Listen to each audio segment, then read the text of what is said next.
الحمد للہ رب العالمین والصلاة والسلام علی سید الانبیاء والمرسلین اما بعد فاعوذ باللہ من الشیطان الرجیم بسم اللہ الرحمن الرحیم الصلاة والسلام علیک یا رسول اللہ الصلاة والسلام علیک یا حبیب اللہ الصلاة والسلام علیک یا نبی اللہ وعلی آلک واصحابک یا نور اللہ۔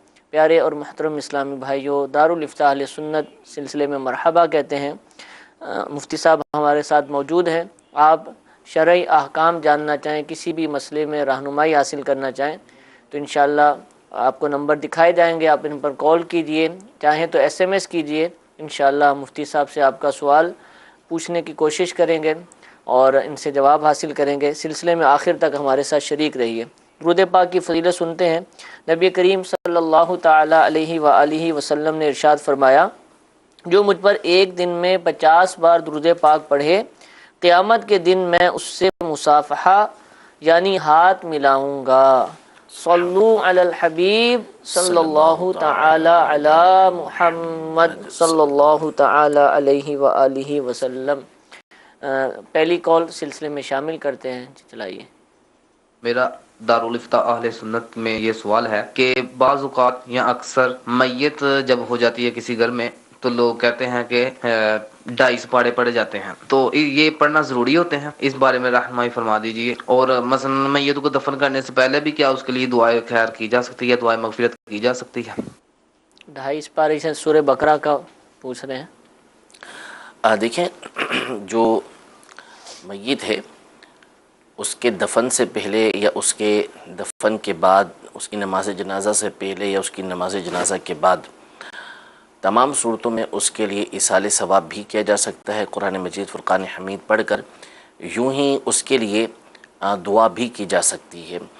سورہ بقرہ کی بڑی فضیلت احادیث طیبہ کے اندر آئی ہیں، تو اسی لیے جو میت ہوتی ہے اس کے قریب سورہ بقرہ کی تلاوت کی جاتی ہے۔ لہذا اگر کوئی سورہ بقرہ کی تلاوت میت کے قریب کرتا ہے اور میت کے اوپر کپڑا وغیرہ ڈھکا ہوا ہے تو اس صورت میں کوئی حرج نہیں ہے، اچھی بات ہے کہ اس کے پاس یہ تلاوت قرآن کی جائے تو اس کی برکتیں ہوں گی انشاءاللہ تبارک و تعالیٰ، فرشتوں کا نزول ہوگا، رحمتیں نازل ہوں گی اور اس سے انشاءاللہ مردے کو فائدہ پہنچے گا۔ یوں ہی جو دعا ہے وہ دفن سے پہلے بھی کی جا سکتی ہے اللہ تبارک و تعالیٰ کی بارگاہ میں، اور یوں ہی دفن کے بعد بھی کی جا سکتی ہے۔ نماز جنازہ ہو چکی ہے اس کے بعد بھی اس کے لیے دعا کر سکتے ہیں، اس سے پہلے بھی دعا کر سکتے ہیں۔ قرآن مجید فرقان حمید میں اللہ تبارک و تعالیٰ نے اس بات کا حکم ارشاد فرمایا کہ ربکم ادعونی استجب لکم، کہ آپ کا رب تو یہ ارشاد فرماتا ہے کہ مجھ سے مانگو میں تمہاری دعا کو قبول کروں گا۔ اجیب دعوت الداعی اذا دعان، کہ دعا کرنے والا جب بھی مجھ سے دعا کرتا ہے میں اس کی دعا کو قبول کرتا ہوں۔ تو قرآن مجید فرقان حمید نے ہمیں اس بات کی اجازت پر حمد فرمائی ہے کہ ہم اللہ تبارک و تعالیٰ سے دعا کریں، اور اس میں کوئی وقت کو مقید نہیں کیا۔ ہاں وہ اوقات کہ جس میں دیگر دلائل کے ذریعے تقیید ہوتی ہے، مثلا نماز میں کوئی ہاتھ بلند کر کے دعا مانگنا شروع کر دے تو ظاہر اس کی اجازت نہیں ہے۔ یوں ہی بیت الخلاء کے اندر کوئی بیٹھا ہوا ہے تو وہاں پر دعا مانگنے کی اس کو اجازت نہیں ہوگی۔ جمعے کا خطبہ وہ سن رہا ہے تو اس وقت آواز کے ساتھ دعا نہیں کرے گا، دل کے اندر ہی دعا کرنا چاہے تو وہ کر سکتا ہے۔ تو ایسے مواقع قرآن پاک پڑھا جا رہا ہے تو اس وقت وہ خاموش رہے گا۔ اس کے علاوہ جو مواقع ہیں اس میں دعا کرنے میں کوئی حرج نہیں ہے، ہر مقام پہ دعا کی جا سکتی ہے۔ تو اسی طرح جنازے کے بعد بھی دعا کرنے پر کوئی ممانعت موجود نہیں ہے، اس کے بعد بھی دعا کی جا سکتی ہے، دفنانے سے پہلے بھی میت کے لیے دعا کر سکتے ہیں۔ ٹھیک، اچھا مواقع تو آپ نے بتائے ہیں، لیکن کچھ چیزیں ایسی ہیں جن کی دعا کے حوالے سے پوچھنا چاہوں گا۔ اب جیسے قرآن پاک میں بھی آپ نے فرمایا کہ پڑھنے میں حرج نہیں بلکہ تو برکت کا باعث ہے، لیکن کچھ چیزیں ایسی ہوتی ہیں جس میں تھوڑا سا ڈاؤٹ سا آتا ہے۔ مثال کے طور پر ایک دفعہ ایسا ہوا کہ کسی نے کہا کہ قرآن خوانی آپ آئیے، گئے قرآن خوانی ہوئی، قرآن پاک پڑھا، تو مقصد جب وہ بتایا گیا کہ وہ یہ تھا کہ ان کے کسی گھر کے کسی فرد نے کوئی قتل کر دیا ہے اور واقعتاً قتل کیا ہے اور وہ قید میں ہے، اس کی رہائی کے لیے قرآن خوانی کروا رہے ہیں، اور پھر آخر میں ظاہر سی بات ہے اس کام کے لیے دعا بھی کروائی جا رہی ہے کہ اللہ تعالیٰ اس کو رہائی دے دے۔ تو اب پتہ ہے کہ اس نے جرم کیا ہے اور اس کو جرم کی سزا اس کی بنتی ہے، تو کیا ان کاموں کے لیے کہ جو واقعتاً پتہ ہے کہ غلط ہوئے تو قرآن خوانی کروانا، دعا کروانا، کیا اس کی کوئی مذمت کی جائے گی؟ یہ جائز ہے، درست ہے؟ دیکھیں اگر تو واقعی جو آپ بیان کر رہے ہیں کہ اس نے قتل کیا ہی تھا، جی جی جس کے لیے یہ قرآن خوانی کروا کے اور یہ دعا وغیرہ کروائی جا رہی تھی، تو ظاہر ہے کہ ایک تو وہ مجرم ہے۔ ٹھیک ہے اب یہاں دیکھیں مختلف صورتیں ہو سکتی ہیں کہ اس کے لیے اگر دعا کروا رہے ہیں، اس کے لیے یہ قرآن خوانی کا اہتمام کروا رہے ہیں، تو اس میں جیسے مثال کے طور پہ جو کسی کو قتل کرتا ہے تو اس کے لیے یا تو قصاص ہے یا پھر دیت ہے۔ ٹھیک ہے اگر قصاص جو میت کے ورثہ ہیں وہ سارے کے سارے اس بات پر متفق ہے کہ ہم نے اس سے قصاص ہی لینا، دیت نہیں لینی، تو ظاہر ہے کہ پھر قصاص ہی اس کا ہوگا۔ لیکن ٹھیک ہے چونکہ نبی کریم صلی اللہ تعالیٰ علیہ وآلہ وسلم نے اس میں مقتول کے ورثاء کو اختیار دیا ہوا ہے کہ وہ دیت لے لیں یا قصاص لے لیں، تو اب اگر وہ اس لیے دعا کرواتے ہیں کہ جو مقتول کے ورثاء ہیں جس کو قتل کیا گیا اس کے ورثاء اس بات پر راضی ہو جائیں کہ دیت لے کے اس کو چھوڑ دیا جائے، تو یہ دعا ظاہر سی بات ہے کہ کروائی جا سکتی ہے۔ اس کے لیے قرآن خوانی کرواتے ہیں تاکہ یہ چیز حاصل ہو جائے، تو اتنے تک تو بات ٹھیک ہو جائے گی۔ لیکن اب کیس لگا ہوا ہے اور جو ہمارے یہاں پہ حال ہوتا ہے کہ جو گناہ گار ہے، مجرم ہے، اس کو بھی اس کی بھی وکالت کے لیے لوگ کھڑے ہوتے ہیں، اور بجائے اس کے کہ اس کے جرم کو ثابت کریں، الٹا اس کو بے گناہ قرار دلوا دیتے ہیں۔ بالخصوص اگر کوئی بڑی پوسٹ پر ہے، کسی کے پاس اثر و رسوخ موجود ہے، تو پھر ظاہر ہے کہ اس کی جو اختیارات ہوتے ہیں وہ الٹا مظلوم جو ہوتا ہے، مقتول جو ہوتا ہے، وہ لوگ اس کی وجہ سے آزمائش کے اندر آ جاتے ہیں۔ تو ظاہر ہے کہ یہ تو ایک سراسر نا انصافی ہے اور بالکل شریعت مطہرہ کی اس میں خلاف ورزی موجود ہے۔ اب اس وجہ سے وہ کروا رہے ہیں کہ ہم نے کیس لگایا ہوا ہے اور ہم کیس اس انداز میں جیت جائیں کہ ہمارا جو مجرم ہے جس نے قتل کیا ہے وہ سرے سے بے گناہ ثابت ہو جائے کہ اس نے کچھ نہیں کیا، تو یہ حرام ہے۔ اس کے لیے تو کوشش کرنا ہی حرام ہے چیز ہے کہ آپ اس طرح کا اسلامی طریقے سے بندوبست کریں، تو یہ تو جائز ہی نہیں ہے۔ اس لیے ایسے موقع پر جو ہے وہ قرآن خوانی کروانا، اس کام کے لیے دعا کروانا یہ ٹھیک نہیں ہوگا۔ لیکن یوں ہے کہ اگر ورثاء کے دل میں رحم پیدا ہو جائے، اس لیے قرآن خوانی کروانا، دعا کروانا، ہاں یعنی وہ دیت کے لیے راضی ہو جائیں ٹھیک ہے یا معاف کرنے پر راضی ہو ٹھیک جائیں ہے، تو حرج نہیں ہے۔ یہ نیت ہونی چاہیے تو جی پھر ٹھیک ہے۔ لیکن پھر اس میں اور حکمتیں بہت ساری ہیں، صحیح، لیکن ظاہر ہے کہ یہ ساری چیزیں وہ سمجھے گا کہ جس کے دل کے اندر اسلام کا درد موجود ہے، ٹھیک قاضی اسلام ہو اور وہ دیکھے کہ بھائی اب مثال کے طور پہ یہ عادی مجرم ہے، پتہ ہے کہ اس کو چھوڑ دیں گے تو دوبارہ اس طرح کا جرم کرے گا، تو قرآن پاک میں فرمایا وَلَكُمْ فِي الْقِصَاصِ حَيَاتٌ یا اولی الالباب، کہ اے عقل والو تمہارے لیے قصاص کے اندر زندگی موجود ہے۔ ٹھیک ہے تو اب ایسے شخص کو چھوڑنا یہ قاضی کی جو ہے وہ بالکل نادانی پر دلالت کرے گا۔ جو حاکم اسلام ہو، قاضی اسلام ہو، شرع کو سمجھتا ہو، لوگوں کا مخلص ہو، تو وہ ایسے موقع پر اس کا سد باب کرے گا ٹھیک ہے، کہ کوئی نہ کوئی ایسا بندوبست اس کے اندر ہونا چاہیے کہ جس کی وجہ سے یہ جرم یہاں پر ختم رک ہو جائے۔ سکے، ورنہ اس کو چھوڑنا اس کا مطلب یہ ہوا کہ یہ مزید اور تباہی مچائے اور خرابیاں معاشرے کے اندر پیدا کرے۔ تو ہمارے یہاں اس طرح کے بہت سارے معاملات یہ چلتے ہیں جن سے گریز اللہ تبارک و تعالیٰ ایسے ہمیں حکمران عطا فرمائے، عقل سلیم والے کے جو اس طرح کے معاملات کو روکیں۔ آمین آمین۔ اللہ تعالیٰ ہمیں اچھے کاموں کی توفیق عطا فرمائے۔ اور یہ جو آپ نے قصاص کا کہا کہ قصاص ہوتا ہے یا دیت، تو یہ قصاص ہر قتل میں نہیں ہے، وہ صورتیں تو پیش نظر رہیں گی نا، کہ ایسا نہیں کہ ہمارا ظاہر ہے یعنی اصل میں ہم نے کوئی یہاں پہ صورتیں تو بیان کی نہیں قتل کی کہ قتل خطا ہے یا قتل عمد ہے، ایک جو مسئلہ ہے اس کو بیان کیا کہ کہاں پہ دعا کر سکتے ہیں اور کہاں پہ دعا کرنا صحیح نہیں رہے گا۔ اب یہ قتل کی مرنے مارنے کی باتیں، تو سوال اسی جن سے ہے کہ سنا ہے کہ جمعے کے دن جو مرتا ہے اس کو عذاب قبر نہیں ہوتا، تو کوئی اپنے آپ کو جمعے والے دن مار ہی دے تو کیا بچ جائے گا اس سے؟ نہیں ایسا نہیں ہے۔ دیکھیں اصل میں ایک تو یہ ساری چیزیں مشیت باری تعالیٰ پر ہوتی ہیں، اللہ تبارک و تعالیٰ کی مشیت پر ہوتی ہیں، اس کی چاہت پر ہوتی ہیں، وہ چاہے تو ایسا ہوگا۔ پھر دوسری بات یہ ہے کہ یہ احادیث طیبہ اس پر پورا یقین بندے کو رکھنا چاہیے کہ جب نبی کریم صلی اللہ علیہ وسلم نے فرمایا تو انشاءاللہ ایسا ہی ہوگا۔ لیکن یہ تمام چیزیں مقید ہوتی ہیں ایمان کے ساتھ، اچھے خاتمے کے ساتھ۔ اب اگر نعوذ باللہ من ذالک کسی کا ایمان ہی ضائع ہو گیا تو اب بھلے وہ ساری زندگی اچھے عمل کرتا رہا ہو، جو بھی فوائد جو کچھ احادیث کے اندر اس کے لیے بشارتیں وغیرہ آئی ہیں، اگر ایمان ضائع ہو گیا تو اس میں سے کچھ بھی اس کو نہیں ملے گا، کیونکہ قرآن پاک میں وہ مؤمن کی شرط ہے کہ جب تک وہ مومن نہیں ہوگا اس کے نیک اعمال اس کو فائدہ نہیں دیں گے۔ تو اب یہ جمعے کے دن جو انتقال ہے اس کی بنیاد پر یہ تو ہے فتنہ قبر سے، یعنی جو سوالات قبر ہے اس سے بندہ محفوظ رہے گا، لیکن ایک امید کی بات ہے کہ امید ہے کہ اس کے ساتھ ایسا ہوگا، ٹھیک ہے، لیکن اب اس نے اپنے آپ کو مارنے کی کوشش کی۔ اول تو اس نے یہ حرام کام کیا، خودکشی، ٹھیک ہے، خودکشی کی، یہ حرام کام کیا، یعنی حرام کام کرنے کی اس نے کوشش کی۔ اب اگر وہ مر بھی گیا تو حرام کام کرتا ہوا مرا، استغفر اور اللہ، اس کے اوپر وعید موجود ہے استغفر کہ اللہ، ہمیشہ اسی طرح وہ اپنے آپ کو مارتا رہے گا، یعنی استغفر خودکشی اللہ، کرنے کے بعد اس کی جان چھوٹے گی نہیں، الٹا جان اس کی ہنسنے مزید پھنسے گی، تو ہمیشہ اسی انداز میں اپنے آپ کو مارتا رہے گا۔ پہلی بات یہ۔ دوسری بات یہ کہ موت اور زندگی یہ اللہ تبارک و تعالیٰ کے ہاتھ میں ہے، خودکشی اس کا ایک سبب بن سکتی ہے، تو اب اس نے خودکشی کی، اتفاق ہے کہ وہ مرا ہی نہیں، بچ ٹھیک، گیا، دوسرے دن جا کے مرا، وہ تیسرے دن جا کے مرا، تو اب پھر کیا ہوگا اس کے لیے؟ گناہ اپنے سر پہ بھی لے لیا، اور جو تصور اس نے کیا ہوا تھا، باطل تصور کیا ہوا تھا جو اس کو ملنا ہی نہیں تھا، الٹا اس نے اپنے سر کے اوپر یہ بات لے لی کہ اب جا کے وہ دوسرے تیسرے دن مر رہا ہے، تو وہ کہاں جو فتنہ قبر سے محفوظ رہنے والی بات ہے اس کو حاصل ہوگی۔ ٹھیک تو ہے، لہذا یہ بالکل بیوقوفانہ بات ہے، جاہلانہ بات ہے۔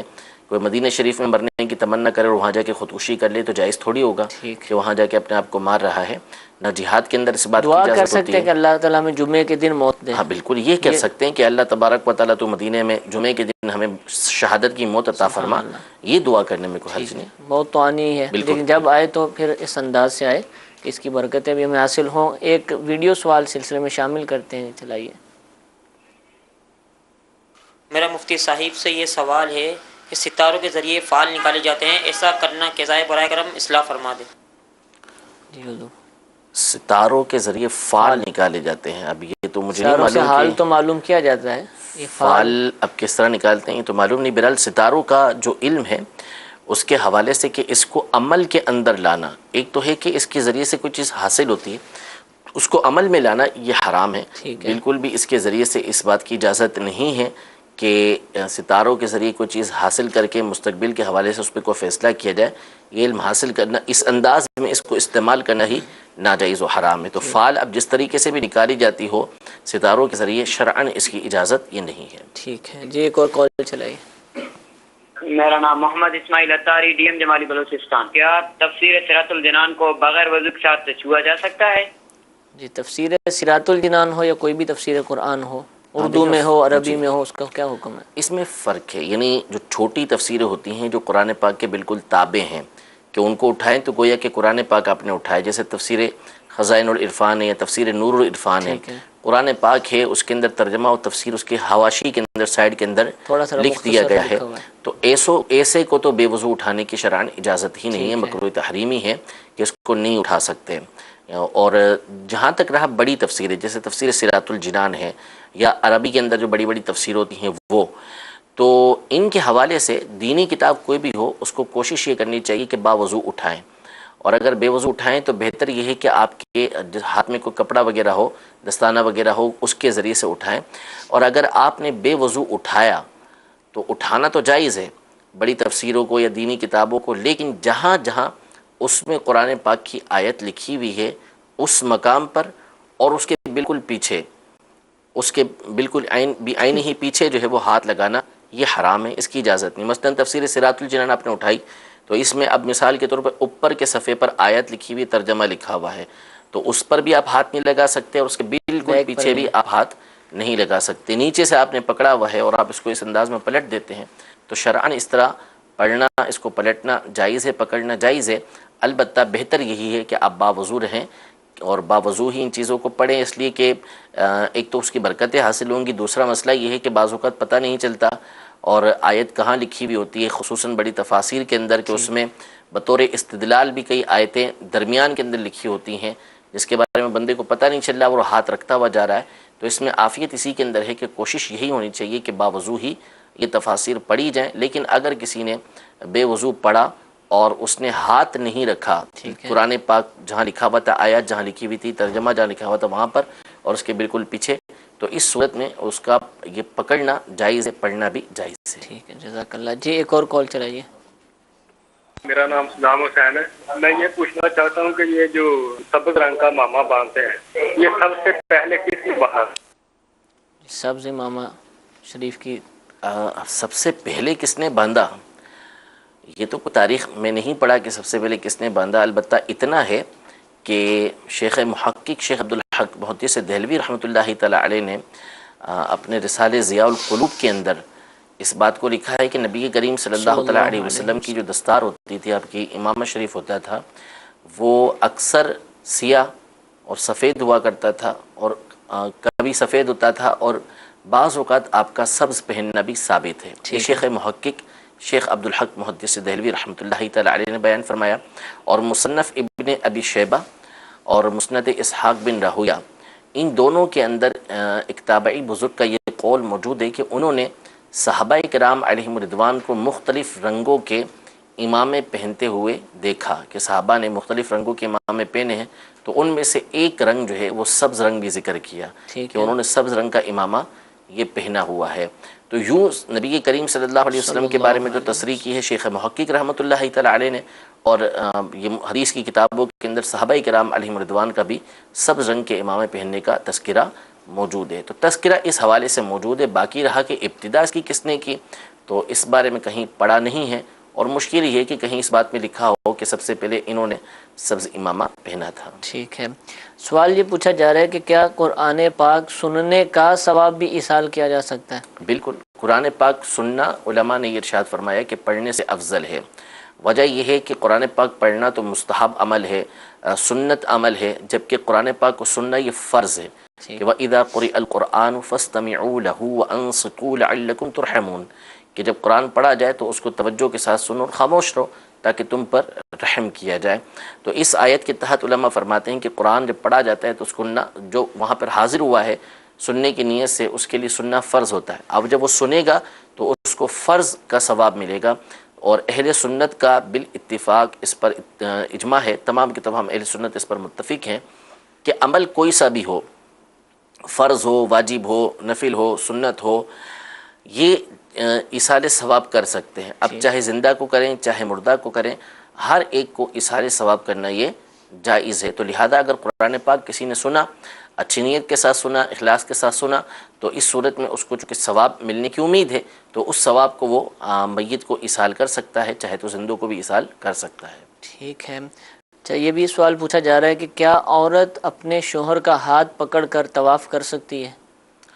ہاں، اگر کوئی اور مسئلہ نہیں ہے تو اس میں کوئی حرج نہیں ہے کہ وہ طواف اپنے شوہر کا ہاتھ پکڑ کر کر سکتی ہے۔ یعنی بعض صورتیں بنتی ہیں کہ جس میں شہوت کے ساتھ چھونے وغیرہ کے حوالے سے ممانعت آئے گی، لیکن مطلقاً ویسے اگر وہ ہاتھ پکڑ کے طواف کر رہی ہے تو اس میں حرج نہیں ہے۔ ٹھیک ہے، جزاک اللہ۔ جی ایک ویڈیو سوال چلائیے گا۔ میرا مفتی صاحب سے یہ سوال ہے، اس امت سے پہلے ہی بدشگونی لی جاتی تھی یا صرف اس امت میں لوگوں نے بدشگونی لینا شروع کی؟ سفر کا مہینہ آتا ہے نا تو بدشگونی پر سوالات بھی بڑھ جاتے ہیں، تو یہ لیکن تھوڑا سا الگ سے ہے کہ کیا اس امت سے پہلے بھی لوگ بدشگونی لیتے تھے؟ جی بالکل، قرآن پاک میں حضرت سیدنا موسیٰ علیہ نبینا و علیہ السلام کے حوالے سے کہ فرعونیوں نے، قبطیوں نے حضرت موسیٰ علیہ السلام کے بارے میں یہی کہا کہ قالوا انما طائرہم، کہ یہ جو مصیبتیں پریشانیاں آ رہی ہیں یہ تطیرنا بکم، ہم تم سے ہی اس کی بدشگونی لیتے ہیں، کہ مصیبتیں پریشانیاں آ رہی ہیں تو اس صورت میں تو یہ کہتے ہیں کہ یہ ان کی بدشگونی ہے، یہ لوگ ہمارے یہاں پر موجود ہیں تو ان کی وجہ سے ہی ہم پر مصیبتیں پریشانیاں آ رہی ہیں۔ تو یہ پچھلی امتوں کا یہ طریقہ کار تھا کہ وہ بدشگونی لیا کرتے تھے۔ موسیٰ علیہ السلام کے حوالے سے یہ قبطیوں نے کیا، اسی طرح ان سے بھی پہلے صالح علیہ السلام کی قوم کے حوالے سے بھی یہ قرآن مجید فرقان حمید میں موجود ہے کہ ان کی قوم نے بھی یہ کہا تھا کہ ہم تم لوگوں سے بدشگونی لیتے ہیں۔ تو بدشگونی لینے کے حوالے سے یہ پچھلی امتوں کا طریقہ کار تھا، اور کفار مکہ بھی یہ نبی کریم صلی اللہ علیہ وآلہ وسلم کی بعثت سے پہلے بدشگونی لیا کرتے تھے، بلکہ آپ کی بعثت کے بعد بھی کفار کا یہ طریقہ کار تھا کہ وہ بدشگونی لیتے تھے۔ باقاعدہ قرآن مجید فرقان حمید میں اللہ تبارک و تعالی نے یہ ارشاد فرمایا کہ انما الخمر والمیسر والانصاب والازلام رجس من عمل الشیطان، کہ یہاں پہ ازلام کا لفظ استعمال ہوا کہ خمر، جوا اور جو پتھر ہوتے ہیں جس پر جانوروں کو ذبح کیا جاتا تھا بتوں کے لیے، اسی طرح ازلام یعنی پانسے، تیر، یہ سب کے سب رجس ہیں، ناپاکی ہیں، شیطان کے عمل میں سے ہیں۔ تو یہاں پہ ازلام کی ایک تفسیر یہ کی گئی ہے کہ ان کے پاس تیر ہوا کرتے تھے جن میں لکھا ہوتا تھا کہ یہ کام کرو، ایک پہ لکھا ہوتا تھا کہ کرو، ایک پہ لکھا ہوتا تھا کہ نہ کرو، اور تیسرے پہ کچھ بھی نہیں لکھا ہوتا تھا، تو وہ کوئی کام کرنا چاہتے تو تیر اٹھاتے، اب اس پہ اگر لکھا ہوا آتا کہ افعل کر گزر تو پھر وہ کرتا تھا، اگر اس پہ لکھا ہوتا لا تفعل نہ کر تو وہ نہیں کرتا تھا، اور اگر خالی آتا تو پھر دوبارہ اٹھاتے، یہاں تک کہ دونوں میں سے کوئی ایک فیصلہ آ ہو جاتا. جائے. ٹھیک ہے. اسی طرح جانور اڑتا ہوا جا رہا ہے تو اس سے یہ لوگ بدشگونی لیا کرتے تھے. تو بدشگونی کا معاملہ یہ نبی کریم صلی اللہ تعالیٰ علیہ وسلم کی بعثت سے پہلے کفار کا طریقہ رہا. حضور علیہ السلام نے آ کے اس سے ممانعت فرمائی کہ لا طیرتا، کوئی بدشگونی نہیں ہے، لا سفرہ، کوئی سفر نہیں ہے، یعنی سفر کے اندر کوئی منحوس، کوئی نحوست، کوئی بلا نازل نہیں ہوا کرتی. تو بہرحال یہ اس امت سے پہلے کے کفار کا طریقہ کار تھا، اس امت کے کفار کا بھی طریقہ کار تھا. نبی کریم صلی اللہ تعالیٰ علیہ وآلہ وسلم کا جو طریقہ کار ہے وہ یہ ذکر کیا گیا ہے کہ آپ علیہ السلام بدشگونی نہیں لیتے تھے، اچھا فعل لیا کرتے تھے، اچھا شگون آپ لیا کرتے تھے. ٹھیک ہے، جزاک اللہ. جی ایک اور کال چلائیے گا. میں ظاہر تعریف کر رہا ہوں ملتان سے، اور میرا سوال یہ ہے کہ جو لوگ یہ کہتے ہیں کہ اللہ یوں فرماتا ہے، اللہ تعالیٰ نے یہ فرمایا ہے، تو اس حوالے سے معلومات لینی ہے کہ کیا یہ جائز ہے، ٹھیک ہے اس طرح کہنا. گفتگو میں ایک عام آدمی بھی بول رہا تھا اللہ کہتا ہے، تو اب اللہ تعالیٰ فرماتا ہے، اللہ تعالیٰ نے فرمایا. تو اگر بات ایسی ہے کہ واقعی اللہ تبارک و تعالیٰ نے ارشاد فرمایا ہے، یعنی قرآن مجید فرقان حمید میں مثلا اللہ تبارک و تعالیٰ نے یہ بات ارشاد فرمائی، یا احادیث قدسیہ ہیں کہ جس میں اللہ تبارک و تعالیٰ کی بات نبی کریم صلی اللہ تعالیٰ علیہ وسلم نے بیان فرمائی ہے، یا پچھلی کتابوں کی کوئی بات جو اللہ تبارک و تعالیٰ کی باتوں کو ذکر کیا گیا ہے، اسلاف کے اقوال اس طرح کے ملتے ہیں، ان کی باتیں ملتی ہیں کہ جس میں اللہ تبارک و تعالیٰ کی بات کو ذکر کیا گیا ہے. اب اس میں اگر کوئی کہتا ہے کہ اللہ تعالیٰ ارشاد فرماتا ہے یا اللہ تبارک و تعالیٰ نے ارشاد فرمایا تو کوئی حرج نہیں ہے. ٹھیک. لیکن خود اپنی طرف سے معلوم ہی نہیں کہ اللہ تبارک و تعالیٰ نے یہ بات ارشاد فرمائی یا نہیں فرمائی، تو یہ تو بہت بڑا گناہ ہے کہ کوئی یوں کہہ دے کہ اللہ تبارک و تعالیٰ ارشاد فرماتا ہے، کہ حالانکہ اللہ تبارک و تعالیٰ نے وہ بات ارشاد فرمائی نہیں ہے، یا بالفرض فرمائی بھی ہے لیکن یہ اپنے تکے سے کہہ رہا ہے، اس کو خود پتہ نہیں، بس اس نے ایسے ہی کہہ دیا، تو یہ گنہگار ہوگا. ٹھیک ہے. اس کو توبہ کرنا یہ لازم ہوگا. تو واقعی ایسا ہے کہ لوگ بس ہر بات کو اس طرح کبھی نبی کریم صلی اللہ علیہ وسلم کی طرف منسوب کر دیتے ہیں. بہت سے لوگ ہوتے ہیں کہ اللہ تبارک و تعالیٰ کی طرف باتوں کو منسوب کر دیتے ہیں کہ ناجائز و حرام کام ہے. اس سے بچنا بہت ضروری ہے، کیونکہ آپ اگر کوئی بات اللہ اور اس کے رسول کی طرف منسوب کر رہے ہیں تو گویا کہ آپ یہ بیان کر رہے ہیں کہ یہ شریعت مطہرہ ہے، یعنی جو بات اللہ تبارک و تعالیٰ ارشاد فرمائے گا تو وہ حکم شریعت ہے. اسی طرح حضور علیہ السلام کوئی بات ارشاد فرما رہے تو شریعت کا حکم ہے.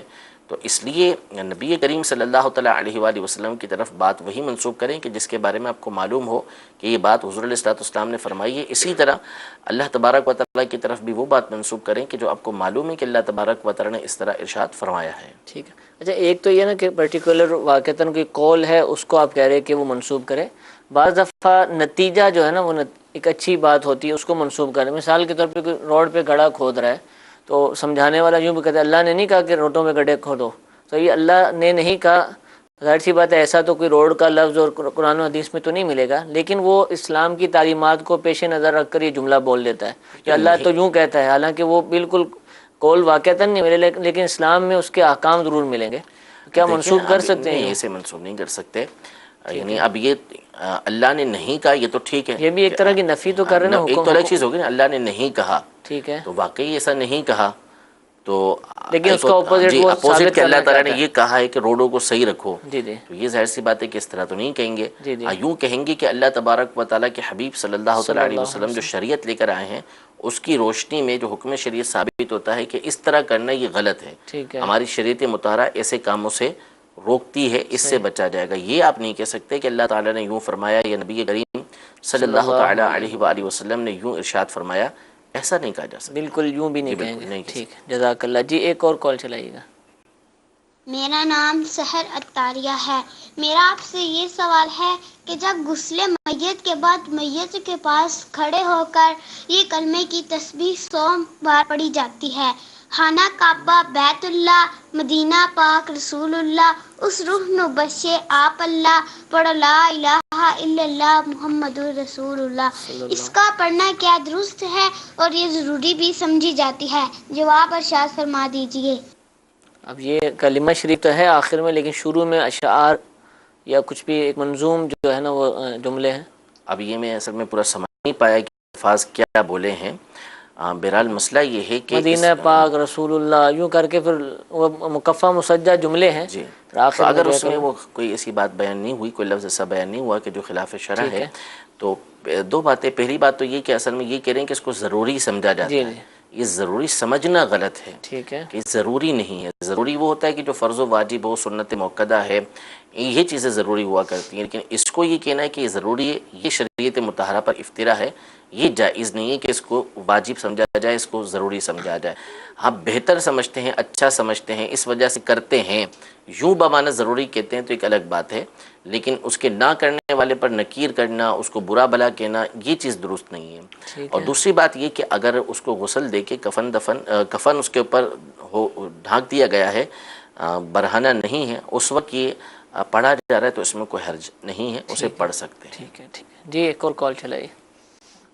پرانی جا نماز، عورتوں کے بال اور مبارک آیات کو کہاں ڈسپوزل کیا جائے؟ یہ تین طرح کی چیزیں، پرانی جائے نماز، عورتوں کے بال اور تیسری چیز ان سے نکل گئی، ان کو کہاں ڈسپوزل کیا جائے؟ آیات وغیرہ مقدس اوراق.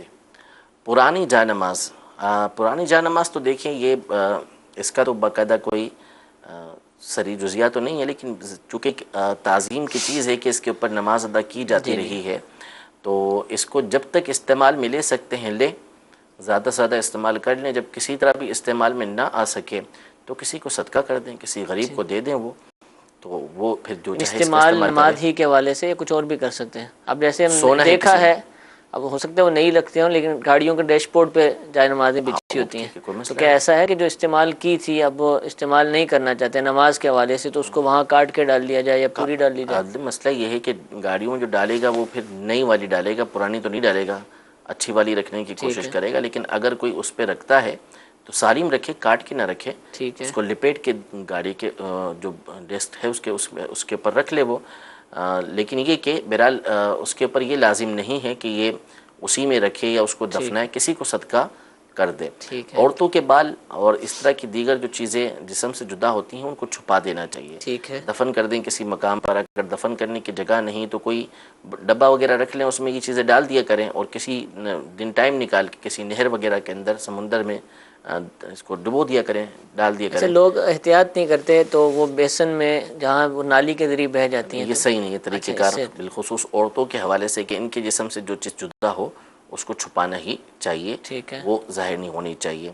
اور جہاں تک رہا مقدس آیات کا معاملہ، تو آیتیں اگر لکھی ہوئی پرانی اوراق ہیں وہ، تو اس کے حوالے سے تو حکم یہ ہے کہ یا تو اس کو ٹھنڈا کروائیں سمندر میں لے جا کے، یا پھر کسی ایسی جگہ پر اس کے دفن کی ترکیب کریں کہ جہاں اس کا پاؤں وغیرہ نہ پڑے. مثلا کوئی گڑھا وغیرہ کھودا، باغ وغیرہ ان کا موجود ہے، یا کوئی بھی ان کے پاس جگہ موجود ہے، اس پہ گڑھا کھود کے اس میں یہ اوراق وغیرہ ڈال دیں، اور پھر اس کے اوپر لکڑیاں وغیرہ رکھ دیں، سلیب وغیرہ رکھ دیں، اور اس کو بند کر دیں. کچھ عرصے کے بعد زمین خود ہی ان کو نگل جائے گی. لیکن یہ ایسے مقام پر ہونی چاہیے کہ جس پہ کسی کا پاؤں وغیرہ نہیں پڑنا چاہیے. ٹھیک ہے. تو حضور میسج میں سوال یہ پوچھا جا رہا ہے کہ کیا عورت ٹیچنگ کر سکتی ہے اسکول میں؟ پڑھا تو سکتی ہے، لیکن اب پڑھانے کی نوعیت کو دیکھا جائے گا کہ پڑھا کیا رہی ہے. اول تو یہ دیکھا جائے گا اگر وہ شریعت کے خلاف چیزیں نہیں ہیں ان کو وہ پڑھا رہی ہے تو یوں پڑھانا یہ جائز ہوگا. دوسرا یہ دیکھا جائے گا کہ کس کو پڑھا رہی ہے. ٹھیک ہے. اب پڑھنے والے جو ہے وہ یہ خود جو پڑھا رہی ہے، سامنے بالغ لڑکے بیٹھے ہوئے ہیں یا بلوغت کے قریب لڑکے بیٹھے ہوئے، ان کو پڑھا رہی تو ظاہر اس بات کی اجازت نہیں ہوگی. یا جو ہے وہ کمبائنڈ ہے، مخلوط نظام تعلیم میں، وہاں پڑھا رہی ہے تو پھر اس کی بھی اجازت نہیں ہوگی پڑھانے کی. اسی طرح آنے جانے میں اس کا کوئی فتنہ پیدا ہوتا ہے، اس کی خود مردوں کے ساتھ جو ہے وہ خلوت ہو جاتی ہے اسکول کے اندر، یا کسی بھی طرح کا فتنہ پیدا ہو رہا ہے، تو ظاہر ہے کہ ان چیزوں کی وجہ سے اس کو پڑھانے کی اجازت نہیں ہوگی. تو عورت کے پڑھانے کے، نوکری کرنے کے یہ شرائط ہیں. اگر وہ شرائط اس کے اندر پائی جاتی ہیں تو پھر اس صورت میں یہ پڑھا سکتی ہے، ورنہ پڑھانے کی اجازت نہیں ہوگی. ٹھیک ہے جی. ایک اور کال چلائیے. محمد اویس بات کر رہا ہوں شہزادپور سے. میرا سوال یہ ہے کہ حضرت صاحب نے کہا تھا، جو مفتی صاحب بیٹھے ہوئے ہیں انہوں نے کہا تھا کہ جو امام کی قرات ہے وہی مقتدی کی قرات ہے. تو سوال میرا یہ ہے کہ ہم جو تصویر پڑھتے ہیں سبحان ربی العظیم اور سبحان ربی الاعلیٰ، تو وہ امام صاحب بھی تو پڑھتے ہیں. جی یہ جواب جاتا رہتا ہے ہماری طرف سے. تو اب یہ قرات سمجھ رہے ہیں اور کہہ رہے ہیں کہ ایک ہی تو بات ہے. یعنی دیکھیں قراءت الگ چیز ہے، امام جو تلاوت کرتا ہے قرآن مجید فرقان حمید کی وہ ایک الگ بات ہے، اور یہ تسبیحات الگ بات ہے. یوں تو امام نماز پڑھتا ہے تو پھر ہم نماز ہی نہ پڑھیں، امام کی نماز ہماری نماز ہو جائے، تو ایسا نہیں ہے. اصل میں جس چیز سے حدیث پاک میں منع کیا گیا ہم اسی کے پابند ہیں. تو حدیث پاک میں تلاوت قرآن کے بارے میں یہ کہا گیا کہ وہ امام کی قرأت جو ہے مقتدی کی قرأت ہے، اس وقت ہم نے خاموش رہنا ہے. باقی جو تسبیحات ہیں اس کو تو پڑھنے کا حکم ہے. یعنی یہ قرآن نہیں ہے، یہ الگ سے ہیں. قرآن بھی نہیں ہے، اور دوسرا یہ تسبیحات کہلاتی ہیں. اور چونکہ یہ تلاوت نہیں ہو رہی بلکہ یہ تسبیحات پڑھی جا رہی ہیں تو اس کو تو پڑھنے میں حرج نہیں، بلکہ اس کی ادائیگی کی جائے گی، سنت کی ادائیگی کریں گے. اسی طرح التحیات پڑھ رہے ہیں جو پڑھنا واجب ہے تو وہ بھی پڑھا جائے گا. ایسا نہیں ہوگا کہ اس کو امام کی وجہ سے چھوڑ دیں، پڑھنا مقتدی کے اوپر بھی یہ واجب ہوا کرتا ہے. تو قراءت کا معاملہ الگ ہے، تلاوت کا معاملہ الگ ہے، ان تسبیحات وغیرہ کا معاملہ یہ الگ ہے. ٹھیک ہے جی، ایک اور کال چلائیے. میں پشاور سے لیاقت عرض کر رہا ہوں، اور مفتی صاحب سے دارالفتہ اہل سنت میں مفتی صاحب سے میرا یہ سوال ہے کہ یہ 11 سے 12 بجے تک جو زوال کا ٹائم ہے اس میں قرآن پڑھنا، درود تسبیح وغیرہ پڑھنا کیسا ہے؟ جی 11 سے 12 کا ٹائم اور زوال کا سمجھ رہے ہیں کیا ہے؟ جی اصل میں دیکھیں پہلی بات تو یہ ہے کہ 11 سے 12 یہ تو کہنا ٹھیک نہیں ہے، کیونکہ جو ضحوہ کبریٰ کا وقت ہوتا ہے جس کو ہمارے یہاں عام طور پہ زوال کا وقت کہتے ہیں، اصل میں تو زوال کا وقت یہ جب سورج ڈھل جاتا ہے، ظہر کا وقت شروع ہو جاتا ہے، اس کو زوال بولتے ہیں، سورج کا زائل ہونا. لیکن ہمارے یہاں پر جو ضحوہ کبریٰ ہے اسی کو زوال کا وقت کہہ دیتے ہیں. تو بہرحال جو یہ سمجھ رہے ہیں وہ وقت 11 سے 12 ہی نہیں ہوتا، یہ مختلف ہوتا رہتا ہے. دین کے بڑے چھوٹے ہونے سے اس کے اندر فرق آتا ہے. روزانہ اس کے وقت میں تبدیلی ہوتی ہے. تو اس کے لیے جو کیلنڈر ہے بالخصوص ہمارا دعوت اسلامی کا بنایا ہوا، اس کے اندر یہ تمام چیزیں لکھی ہوئی ہیں کہ ضحوہ کبریٰ کا وقت کب سے کب تک ہوگا. تو پہلی بات تو یہ کہ اس وقت کو دیکھ لیں. یہ روز کی بنیاد پر 1-آدھے منٹ کا فرق اس کے اندر آتا رہتا ہے، یا 2-3 دن میں 1 منٹ کا فرق اس میں پڑ جاتا ہے، تو یہ دیکھ لیا جائے. دوسری بات یہ کہ اس وقت میں قرآن مجید فرقان حمید کی تلاوت نہ کرنا بہتر ہے. کہ قرآن پاک جو ہے یہ ایک طرح کی اس کی جو تلاوت کی جا رہی ہے نماز کا جز ہی ہے، ایک حصہ ہی ہے. تو اس وقت میں چونکہ نماز پڑھنے کی ممانعت ہوتی ہے تو علماء فرماتے ہیں کہ بہتر ہے کہ اس وقت میں قرآن مجید فرقان حمید کی تلاوت بھی نہ کرے، خلاف اولا مکروہ تنزیہ ہے. لیکن اگر کسی نے کر لی تو وہ گنہگار نہیں ہوگا، ٹھیک ہے، اس کے اوپر گناہ کا حکم نہیں لگے گا. بہتر ہے کہ اس سے رکا رہے.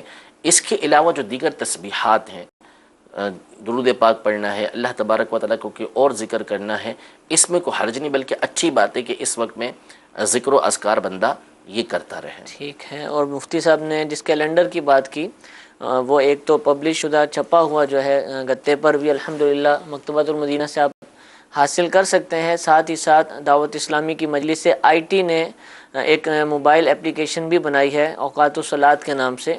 آپ اس کو اب ڈاؤن لوڈ کیجئے. اس میں اب دنیا میں کہیں بھی ہیں، ویسے تو بہت سارے مقامات کے وہاں پر اس کے اندر فیڈ کر دیے گئے ہیں نقشہ جات، لیکن اگر آپ اپنا عرض بلد اور طول بلد ڈال دیں گے جہاں بھی آپ رہتے ہیں تو مزید بھی آپ انشاءاللہ اپنے خاص مقام کا وہاں سے نقشہ حاصل کر سکتے ہیں، اور وہاں نمازوں کے اوقات بھی آپ کو مل جائیں گے. اور بھی بہت سارے اس میں آپشنز موجود ہیں سافٹ ویئر کے اندر، اپلیکیشن کے اندر. تو آپ اس کو ڈاؤن لوڈ کیجئے اور دوسروں کو بھی اس کی ترغیب دلائیے، انشاءاللہ آپ کے لیے بہت زیادہ فائدے کا باعث ہوگی. ایک اور کال سلسلے میں شامل کرتے ہیں. جی چلائیے. میرے مفتی صاحب سے سوال ہے کہ ہمارے یہاں مشہور ہے کہ جب کسی کے گھر میں فوتگی ہوتا ہے تو 3 دن تک نہ نہاتے ہیں، نہ کپڑے تبدیل کرتے ہیں، نہ سرما کنگھی وغیرہ لگاتے ہیں. اگر بالفرض اگر ان 3 دن کے اندر اگر جمعہ مبارک آئے تو کیا ہمیں غسل کرنا چاہیے اور نئے کپڑے پہننے چاہیے؟ اگر ہم پہننے کے لوگ ایسے ویسے کہیں گے تو کیا یہ ایسا کرنا کیسا؟ حضور سوال تو بالکل واضح ہے، لیکن دیکھیں سلسلے ہم کرتے رہتے ہیں اور سوالات آتے رہتے ہیں، اور کئی چیزیں ایسی آتی ہیں کہ ہم نے بھی پہلی دفعہ سنی ہوتی ہے لیکن کسی نہ کسی شہر میں ہو رہی ہوتی ہیں، اور وہ عجیب و غریب ہوتی ہیں کہ ہمارے علاقے میں ایسا ہوتا ہے یا ہمارے ہاں رواج ایسا ہے. تو یہ رواج بنتے کیسے ہیں؟ حالانکہ ہم سب مسلمان ہیں، قرآن بھی ہے، حدیث بھی ہے، لیکن ایسی باتیں، اور جواب ہمیشہ یہ ملتا ہے کہ یہ درست نہیں ہے، یہ غلط فہمی ہے، یہ ہے. وجہ کیا ہے یہ چیزیں رائج ہونے کی عوام کے اندر؟ دیکھیں پہلی بات تو یہ ہے کہ قرآن و شادی سنت ہو، سے موت ہو، ہر جگہ کے لیے الگ الگ چیزیں ہیں. قرآن و سنت سے دوری، علم دین سے دوری کی وجہ سے، علماء سے دوری کی وجہ سے، چونکہ علم حاصل ہوتا نہیں ہے تو وہ جہالت پھیلتی چلے جاتی ہے. نتیجہ اس طرح کے معاملات کا نکلتا ہے کہ جو قرآن و سنت کے عام زیادہ خلاف ہوتے ہیں، یعنی اس کی خلاف ورزی ہو رہی ہوتی ہے. اسی طرح بعض اوقات یہ جہالت کا درجہ بڑھتا ہے تو کوئی نہ کوئی بڑا کوئی اس طرح کا کام کر جاتا ہے تو پھر نتیجے میں وہ دوسرے اس کی دیکھا دیکھی کرتے ہیں، پھر وہ کرتے ہی چلے جاتے ہیں، یعنی وہ باپ دادا کا جو طریقہ کار چلتا ہوا آ رہا ہوتا ہے اس کے پیچھے چلتے ہیں، اگرچہ کہ وہ قرآن و سنت کے صریح خلاف ہو تو اس کو وہ تسلیم نہیں کرتے۔ یہ چیز بالکل غلط ہے۔ قرآن پاک میں اس کی مذمت آئی ہے کہ اللہ اور اس کے رسول کے احکام کو چھوڑ کر باپ داداؤں کے پیچھے چلنا۔ ہاں اگر باپ دادا ایسے ہوں کہ جو قرآن و سنت کے عین مطابق کام کر کے گئے ہیں، وہ کام ایسا ہے کہ جو قرآن و سنت سے ٹکراتا نہیں، تو پھر باپ دادا کے کام کرنے میں کوئی حرج نہیں ہے۔ تو اب جیسے مثال کے طور پر یہ انہوں نے بیان کیا کہ ہمارے یہاں نہاتے نہیں ہیں تو کپڑے نہیں بدلتے۔ اب کپڑے دیکھیں، ایک تو نئے کپڑے پہننا، 3 دن تو سو گئے، اب اس میں کوئی نئے کپڑے نہیں پہنتا تو حرج نہیں ہے، لیکن اب کپڑے ایسے میلے ہو گئے کہ جس کو دیکھ کے گھن آ رہی ہے، کپڑوں میں بدبو پیدا ہو چکی ہے، تو اب بدلنا نہ بدلنا مسجد میں بھی یہ بالکل غلط ہو جائے گا کہ آپ مسلمانوں کے مجمع میں بیٹھیں گے، لوگ آ رہے ہیں، آپ کے جسم سے بدبو اٹھ رہی ہے اور آپ جو ہے اسی حالت میں لوگوں کے درمیان بیٹھ رہے ہیں، مسجد کے اندر جا رہے ہیں، تو یہ ساری ظاہر سی بات ہے کہ غلط ہو جائے گا۔ اسی طرح قرآن مجید فرقان حمید کی آپ تلاوت کریں گے تو یہ سارے معاملات ایسی حالت کے اندر پڑھنا ٹھیک نہیں ہوگا۔ تو اس لیے یہ تصور کرنا کہ نہیں جی اس دوران نہ نہا سکتے ہیں نہ کپڑے بدل سکتے ہیں، یہ بالکل غلط ہے۔ نئے کپڑے بھلے 3 دن تک نہ پہنیں، کیونکہ سوگ کی صورت ہوتی ہے، 3 دن سوگ ہوا ہوتا ہے، تو اس میں نئے کپڑے پہنیں گے تو ہو سکتا ہے کہ لوگ تانا تشنی کریں کہ یہ کیا کر رہے ہیں، نئے کپڑے پہن رہے ہیں، لیکن کم از کم کپڑے ایسے ہوں کہ جو صاف ستھرے ہوں، میلے کچیلے نہ ہوں، ان میں بدبو نہ آ رہی ہو، تاکہ آپ مسجد میں جا سکیں، قرآن پاک کی تلاوت کر سکیں، لوگوں کے درمیان بیٹھ سکیں۔ تو اس لیے یہ غسل کرنا، کپڑے بدلنا، اس میں کوئی حرج نہیں۔ جمعے کا دن آ جاتا ہے تو سنت اگرچہ وہ غیر موقدہ ہے لیکن اس کی ادائیگی کے لیے بالکل بندے کو غسل کرنا چاہیے، غسل کر کے پھر اس کو نماز جمعہ کے لیے حاضر ہونا چاہیے۔ تو بالکل یہ تصور غلط ہے، اس کی کوئی حقیقت نہیں۔ اچھا، جو سائل محترم ہے، ہو سکتا ہے کہ یہ مبتلا نہ ہو لیکن کہ ہاں رواج ہو، اور جن لوگوں نے سنا وہ آئندہ سے اس میں احتیاط بھی کریں، بچیں بھی، لیکن دوسرے لوگ جب دیکھتے ہیں نا کہ بھئی یہ تو اس نے غلطی کر دی کہ کپڑے بدل لیے، اس نے نہا لیا، اس کو سمجھ نہیں آتی۔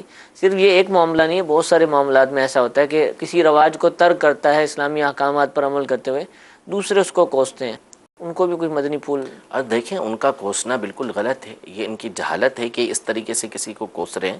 اگر آپ کو سمجھ نہیں آئی تو اول تو آپ اسی سے پوچھیں کہ بھئی یہ کیا ہے، ٹھیک ہے، اگر وہ بتا سکتا ہے تو فبیہا، ورنہ آپ کسی عالم دین سے اس حوالے سے رجوع کریں۔